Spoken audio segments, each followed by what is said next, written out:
2022 में अखिलेश आए। 2022 में अखिलेश आए। दूर परेशानी होई भैया के जिताए। दूर परेशानी होई भैया के जिताए। 2022 में अखिलेश आए। 2022 में अखिलेश आए।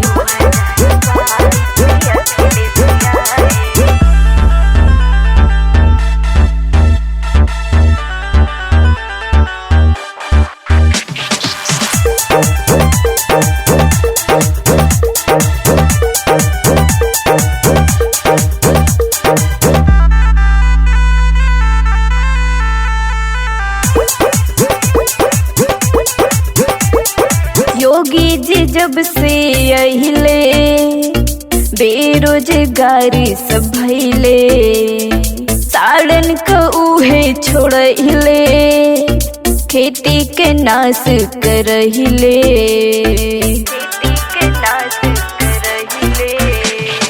योगी जी जब से अहिले बेरोजगारी सब भइले।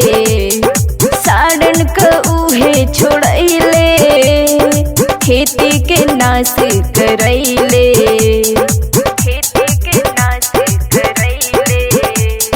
मरी न किसान मजदूर हक पाए।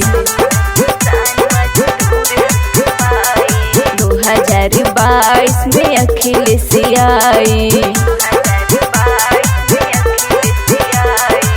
दूर परेशानी होई भैया के जिताई। दूर परेशानी होई भैया के जिताई। 2022 में अखिलेश आए।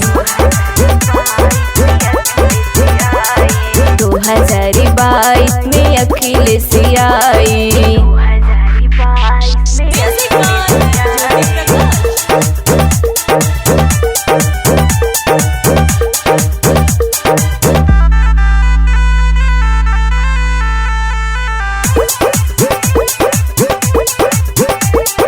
सुना ये दादा हो भैया, अब की अखिलेश के सीएम बनैया।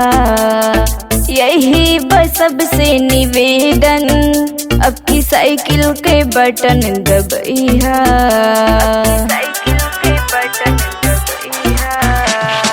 सुना ये दादा ओ भैया, अब की अखिलेश के सीएम बनैया।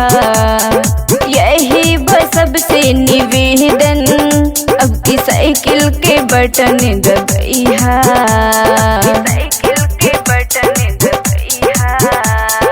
श्याम कमल जी देर न लगाई।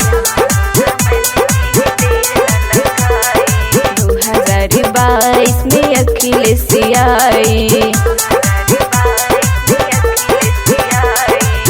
दूर परेशानी होई भैया के जिताई। दूर परेशानी होई भैया के जिताई। 2022 में अखिलेश आए। 2022 में अखिलेश आए।